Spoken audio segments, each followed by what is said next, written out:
He has spoken on the topics faith, family and freedom in Cuba, Belgium, Brazil, Congo, UK and all over the USA to crowds from 14 to 40,000. International leadership speaker, trainer and coach. Author of Learn to Raw Leadership, Attitude Hack, Live a More Excellent Life, 5 Battle Strategies of a Victorious Warrior. 2021 President's Lifetime Achievement Award recipient. Founding partner of the John Maxwell team. Toastmaster International Speech Competition semi-finalist. Founder of Tell It Like It Is TV, ThatGuyRocks.com and ThatGuySpeaks.com. Creator of Story Power TV, Transforming Grace TV, and Leading Leaders Podcast. Producer of 4 TV programs and podcasts for Liftable TV and World Trumpet Television as well as multiple social media channels. Please help me welcome J Loren Norris. There's an old phrase that says you can please some of the people all of the time and all of the people some of the time, but you can't please all of the people all of the time. Listen, as a leader, there are going to be times in your life when the storm hits, the world is falling apart, and it's getting really, really messy. And at that moment, you're going to have to decide, who am I going to please? Who am I going to make happy? Who do I focus on? Where do I put my attention? And if you don't have strong moral foundation when you come to that crisis, you're going to roll with the punches like everybody else. You're going to get caught up in the tossed waves of the sea, and you have no idea where you're going to end up. That's what I'm going to talk about in this episode of Leading Leaders. Subscribe now for our extensive video library of leadership lessons promoting faith, family, and freedom.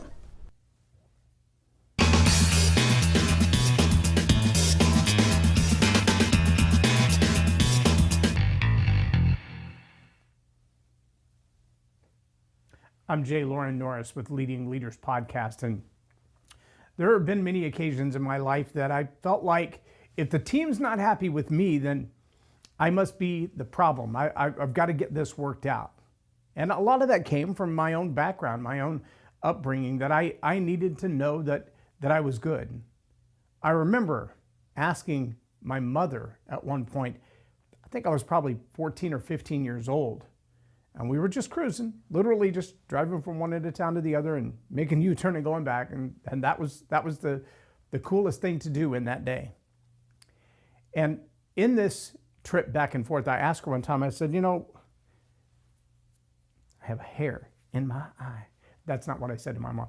I said, Mom, I'm a little curious. I don't get a whole lot of, good jobs and thank yous and all of the things that I do in football or my job or whatever. Nobody says you're doing great. Am I doing okay? Am I doing good? And my mom said, not everybody needs the pat on the back. You don't need it as much as your siblings do.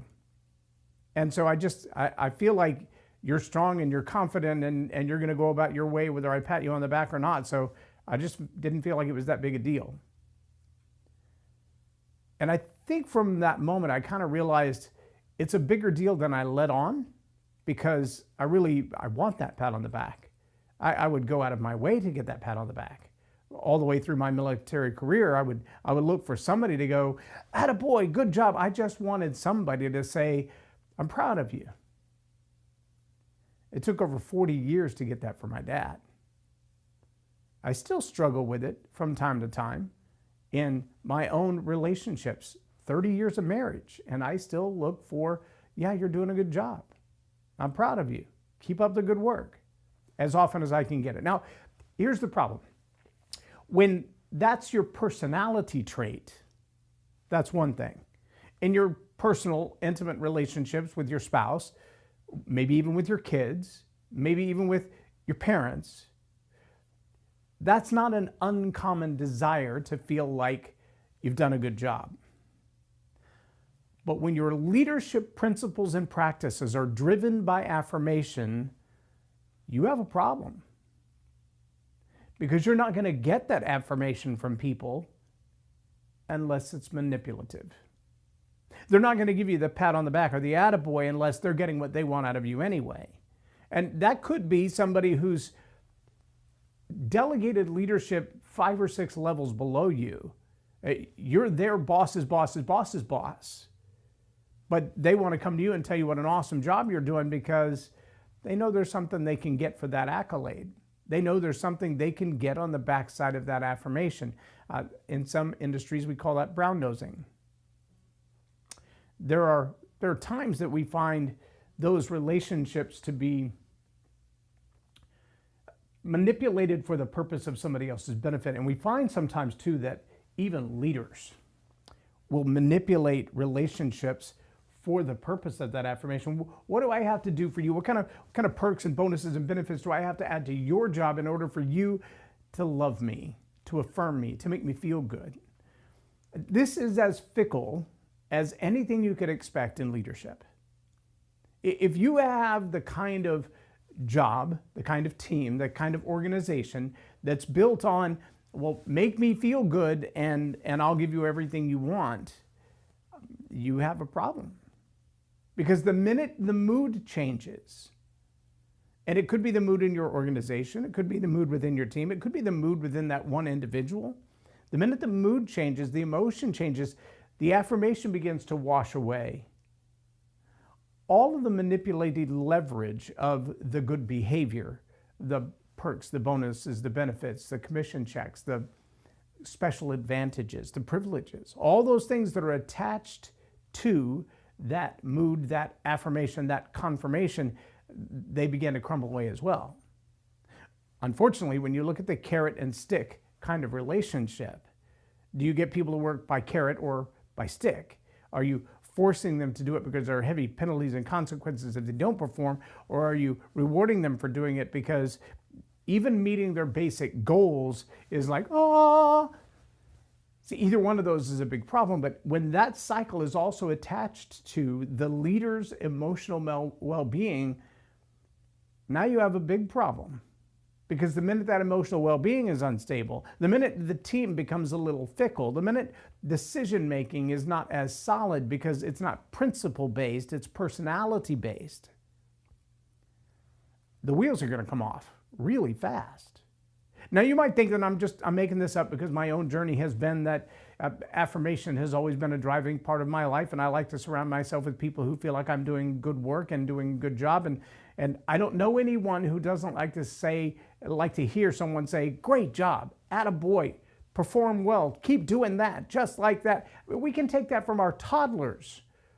Even when they do something foolish but funny, if we laugh, what do? They do it again. Why? Because that acknowledgement, that affirmation, it's a human reward center. We need someone to say, good job, do that again. We want that performance reward relationship, the carrot, not the stick. Nobody wants to be disciplined, chastised, set out, cast out, overlooked, rejected, abandoned. Nobody wants that. Nobody wants that. We're human beings. We're wired for love. And for a lot of us, that love sounds like, give me a high five, baby. That was awesome. When that becomes your leadership style, though, you got to make a shift. Now, see, I put this whole concept together this morning of what I wanted to talk about in this podcast because I watch a lot of leaders who are driven to perform by their accolades. They're driven, whether it's in political office or it's running a small business or it's just in a relationship. They're driven to make decisions based on the happy of the team. If the team is happy, that was a good decision, I'll keep doing it. If there's joy and peace and everyone is la la la la every day, all day long, then we must be doing right. Unfortunately, that doesn't necessarily contribute to the bottom line. It doesn't always pan out that productivity and profitability of the organization you're leading are driven by the happy of your team. Now, I can tell you that it does seem like a flywheel of momentum when you have productivity, when you have profitability, when you have carrot-like rewards on the backside of that, that happy tends to follow that. But if happy is what you're driving for, those other things don't come. There are a whole lot of people who are unhappy in their jobs. But when you ask what it is they're unhappy about, profitability usually isn't it. Productivity usually isn't it. The success of the organization usually isn't on their radar. It's, how does so-and-so make me feel? Well, that's a fickle thing, because humans are fickle. Emotions are fickle. They change in a moment. You get one wrong phone call and somebody's in a bad mood. And if as a leader, you feel like their mood is driven by your performance, your ability to lead them, then some outside source now has control of their mood. Their attitude goes downhill because they got a bad phone call. They got a speeding ticket on the way to work. Right? Any one of those things that can, quote, set them off for the day. And all of a sudden your leadership is ineffective, right? Wrong. Well, see, it's not just me that has experienced this. And it's not just me as a leader who talks about things like this. In fact, I picked up a book that I haven't read since the notes say 2021. This is Leadership by Dr. John C. Maxwell, one of my mentors. And in this book, it just so happens that there's a chapter. And I picked this up this morning. I picked it up off the shelf and I thought, I wonder if I'm the only one who thinks about the idea that if you don't have a strong moral foundation and you don't have some absolute principles that you lead by, when the storm comes, you just kind of get blown all over the place. That was what was in my head as I was thinking about it. And as I decided to talk about it, I picked this book up and I turned to an old bookmark. And in that bookmark, the heading says, "Who needs a wake-up call?" Some of the things that I underlined in this little segment. Quote, "Finally, I had won him back over to the happy side. Yay, I'd succeeded. But boy, was this happy stuff beginning to wear me out. How could I possibly keep up with making everybody happy?" Right there in my notes, I wrote, "Good question." Because 4 or 5 years ago when I was reading this book, I realized I have a tendency I want to make people happy so that they'll affirm me, because when I feel good about my leadership, it must mean that I'm doing a good job, right? He goes on a little further. He says, "If anyone didn't like me or something I did, then it must mean there was something wrong with my leadership and I needed to fix it. That thinking motivated every action I took and every decision I made." This is just reinforcing my concept. If you don't have a strong moral foundation and a very well-defined set of principles on which you make your leadership decisions, regardless what everybody's mood is, regardless what the cultural storm looks like, regardless what kind of mess the world is in, if you don't have a strong moral foundation and a very well-defined, well-described, well-articulated set of principles that you make decisions based on, all this emotional stuff, all the changing of feelings, what feels good today doesn't feel good tomorrow, what's right in the eyes of culture today is not right tomorrow. While those things are changing, you will have very unhappy team members. Not because your leadership impacts their happy, but because their happy is changing your leadership. He goes on to say, "When that reality struck me that everyone wasn't happy all the time, I hit an emotional wall. I believed I was a bad leader, and I wondered if I should resign from my position and try to lead somewhere else." This is John Maxwell. Those are his words. In my notes, I wrote, "Immature leaders react to others' emotions as a sign of the effectiveness of their leadership." What if other people's emotions define the quality of your leadership? What if other people's emotions are a barometer for your leadership? You're in trouble because you really don't have any control of their emotions. "My goal had been to get people to like me enough that I could gain confidence and ask them for commitment." See, the carrot became the driving force, and that was it. There was no relationship to negative consequences for bad decisions, no relationship for negative consequences for bad choices or bad outcomes or poor profitability or poor production. No, none of that existed. It was only, I will reward you if you make me feel good, and if you make me feel good, then I will make you feel good, and then your leadership. And so we've got this vicious cycle of a reward center, he said, to get people to like me enough that I could gain the confidence to ask them for commitment. He goes on to say, "Worse still, I gave most of my time and energy to the unhappiest and least committed people. And even though they were not contributing to the vision or helping to move the organization forward, I was letting the tail wag the dog." So let me ask you the question, who do you focus on in your organization? as a leader?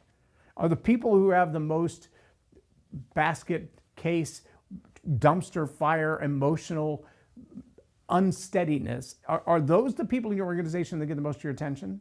Pareto principle says so. 20% of the people do 80% of the work, and 80% of the people cause 90% of the problems. That's a challenge, and it's a challenge in every organization. So I want you to think through that. He goes on to say, I was in the friendship business, not the leadership business. I wasn't taking people anywhere, helping them to do better or get better. I was trying to live in Happyville. To get the best out of people, leaders must ask for the best from them. My desire to be liked by others was deeply rooted within me to the point where my best days in leadership were the ones where people affirmed me. I crave that affirmation every day, but I recognize the affirmation doesn't equal leadership accomplishment. Let me say that again. Written right here in the words, page 84, Leadership by Dr. John Maxwell.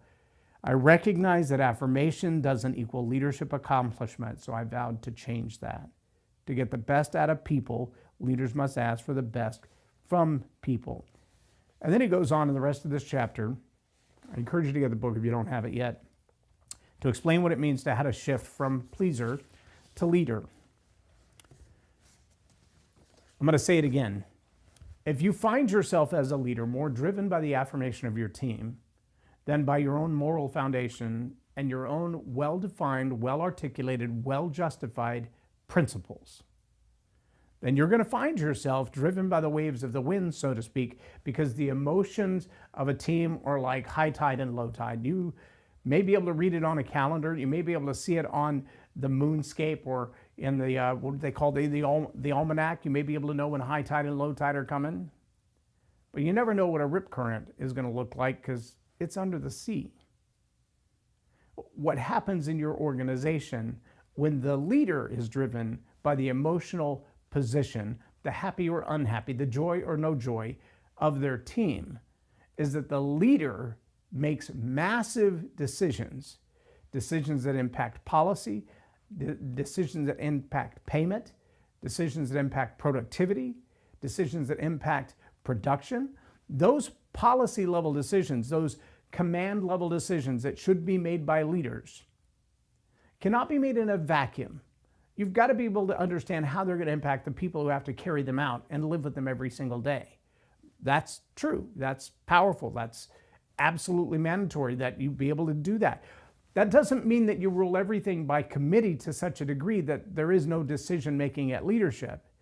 Again, you can still end up in that massively fickle place, but to have an inner circle who can give you the true read on what's going on in your team, that also means someone on that particular small group, that inner circle, who can tell you what's going on in the world. What's going on in the world of finance? What's going on in the world of your competition? What's going on in the world geopolitically that might impact the nature of your business in the next 45 minutes or 45 days or 45 months? And if you don't have those kind of people around you, then the decisions you're making are made in a vacuum. If you do have those decision-making people around you, that's why when you see a military cabinet come together, you have people from all branches of service. You also have those who are speaking into this decision. They're probably officers, but they're at different levels. It's not just one little inner circle group of people where 5 people make all the decisions in the world. There are hundreds of people who feed up to that. They represent a particular working group within the organization. Maybe people who work on one particular type of machine or one group of customers or one particular task. And someone who represents them speaks for them to say, hey, here's what's going on in this shift. Here's what's going on with this equipment. Here's what's going on with this customer base or this market competitor. And they're making a lot of headway, and I think we need to bob and weave and make a change. Well, if that information is not being fed up the chain to the top decision makers, then they're making decisions in a vacuum. But if the only input coming from all of those resources is, are we happy? Are we pleased? Are we getting the time off we want? And they have nothing to do with profitability or productivity. That's not good decision making. You're asking yourself to decide as a leader, have I made everybody happy? Well, you can make some of the people happy all the time and all the people happy some of the time, but you can't make all the people happy all the time. It's just not practical. And if that's how you decide to lead, you're going to fail. And if you haven't recognized that in yourself already, that your need for affirmation, your desire to be in Happyville, the concept that if you please everybody, they'll do exactly what you want done. If you haven't realized that that's a challenge yet, I encourage you to go pick up the book Leadership. John Maxwell digs into it pretty well. Some pretty good stuff in there. And if you haven't read 21 Irrefutable Laws of Leadership, you ought to pick that up too. I know you can get them both at half-price books. I've seen them on the shelf. I buy extra copies when I see them. But if you feel like the happy of your team is what determines if you're a good leader or not, you're mistaken. That is an unfair, inaccurate, wildly unstable barometer to determine your effectiveness as a leader or your success. Not everybody's going to be happy when you lead well. You've got to expect more of them. You've got to demand things of them. You've got to put their feet to the fire sometimes and say, I want you to perform better. I want you to do better. I want you to do more. I want you to give me more of your best performance. Don't just come here and let's bathe in the emotional happy stuff. Let's come here and get the work done. Let's make an impact in people's lives, because what happens when we do the right thing, when we transform this organization and we perform well and we serve our customers well, then there's more productivity, and that leads to more profitability, and that leads to the ability for leadership to sweeten the deal for those who've been a part of that success. That leads to happy. But happy has to come through the process of we've served our clients well, we've done what we're supposed to do, we've outperformed our most recent measurements, and we're continuing to. When happy benefits from all of that, that's a solid happy. But if the emotional winds of change are what's driving your leadership decision-making and not moral foundation and solid, well-defined, well-articulated principles, you're going to find yourself in trouble as a leader, questioning your leadership first, maybe even bowing out and giving up your leadership. But it's a false read. Emotional happy of your team is not a good barometer of your leadership. You need to change your structure. You need to look a little differently at yourself. And you need to give up the idea that if you're leading well, everybody will like you. It's simply not true. I'm J Loren Norris with Leading Leaders Podcast for Tell It Like It Is TV. Have a blessed day.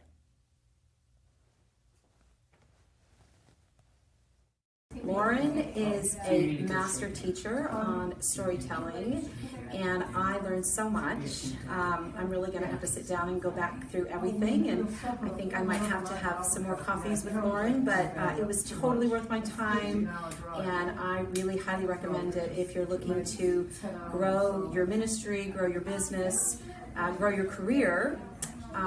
Loren will serve you well.